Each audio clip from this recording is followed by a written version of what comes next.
Communication is very tough right here without power, other than your phone, and even that is spotty. And in St. John, there was sort of one place you had to hike to on the island to be able to get phone service. So the concern is you need to know that this is coming. If you have folks there, make sure that you get them information about Maria. Winds at 90 miles per hour. It's a Cat 1. It is continuing to strengthen. In fact, the potential is there for it to strengthen very rapidly. We're expecting a major hurricane by the time it gets to the islands. Now, we've got to look at the hurricane warning up for Dominica, Martinique, Guadeloupe, also St. Kitts and Nevis. That's a short term. And you can see on the radar, now that it's within the Martinique radar, you can see how actually it's starting to fill in with the eye all the way around. So a lot of signs that this is strengthening. It certainly looked better from a satellite presentation. Hurricane hunters are on their way in to get us more observations today about what's happening here. Is the pressure dropping or the winds continuing to come up, and anticipating that. You can also see that it's over some very warm water temperatures, 85 degrees plus, and the area that it's going to move into, the shear is low as well. So the environment is right for strengthening stuff and the impacts to the islands. So we're going to start with Puerto Rico, and you can see right now, taking a live look, looks pretty calm, right? The water certainly doesn't look churned up. In fact, it looks good from this vantage point. But as we take a look at the forecast, we are going to see impacts here. So here is Maria right now. I want you to focus on both the potential track, and the islands all play, same islands all impacted by Irma, but also the increase in strength. So by Wednesday morning, 140 miles per hour will make it a Category 4 hurricane, and that could be the timing of when we are looking at impacts to the Virgin Islands and Puerto Rico. So in the short term, it's a Category 1, and that's what we'll feel today and tomorrow right here. But as we see the change moving in here to the islands and to Puerto Rico, the winds are going to be a concern. The rainfall is going to be heavy. We could see more than a foot of rain, so flooding would be a concern as well. The Virgin Islands timing for you, tropical storm force conditions start tomorrow morning with the peak coming in throughout the overnight into Wednesday. And then San Juan, again, your timing is just a little bit later. Tropical storm force conditions coming in on Tuesday evening, continuing into Thursday with the peak coming in on Wednesday, 12 to 18 inches of rain along with this very strong winds. All right, you remember Irma and the eye veer just north of Puerto Rico, but Maria could be on track to make a direct hit, potentially as a Category 4 hurricane. NBC correspondent Tammy Leitner joins us now from San Juan this morning. Good morning, Tammy.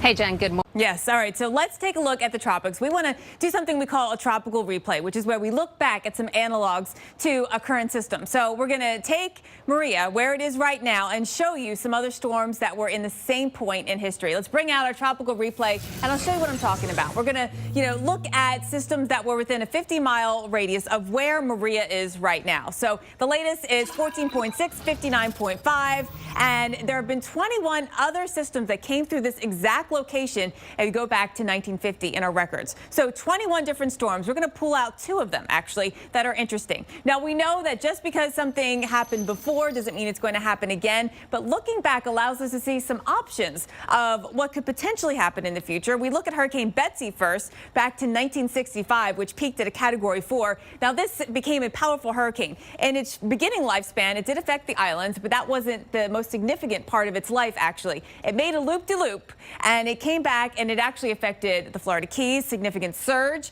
there, and then it went into the Gulf of Mexico, affecting Louisiana and New Orleans, like Pontchartrain.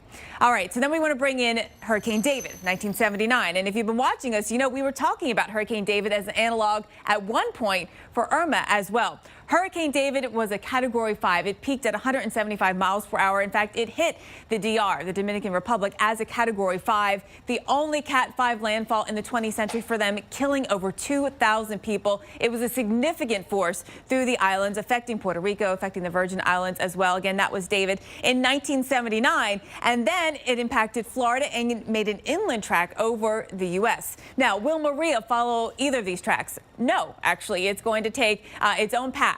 And certainly, Steph, there's a lot of different steering that we need to follow for Maria, and there's some options as to where it will go. With the strength of the high pressure is key into determining where Maria will track. Well, and Jose going to road away the high. It's going to be a big issue, and also the winds and the erosion along the coast as well, that constant onshore flow. Let's take a look at the tropics right now. We've got Otis and Norma in the Pacific. Neither one a real significant issue. Otis out to sea, Norma a tropical storm, and that's really the extent of its impact. Now, Hurricane Jose, we are watching, of course, the impacts there on the northeast coast. Then we've got Maria. New advisories in for both of these. I'll show you that. Tropical depression Lee is continuing to weaken, and Lee will not be an impact to anyone.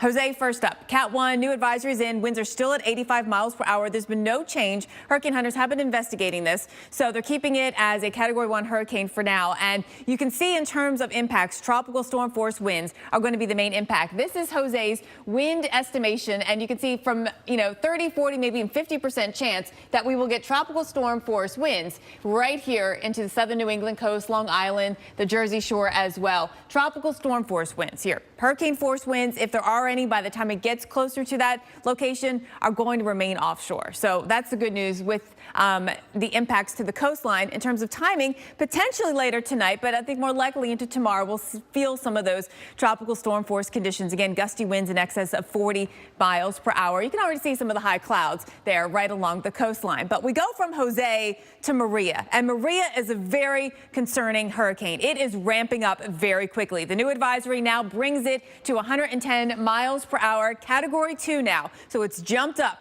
The pressure has dropped significantly, down to 967. It was at 977 as of the last advisory. This is as measured by the Hurricane Hunter aircraft that is flying through. So hurricane hunters are actually coming out of Curacao and then coming here through the center, getting us observations. They are in it right now, so we'll get more information through the morning. Here is the latest. You can see that hurricane force up to, again, 110 miles per hour. We are expecting this strengthening phase to continue, unfortunately, with Maria. Hurricane warnings are up.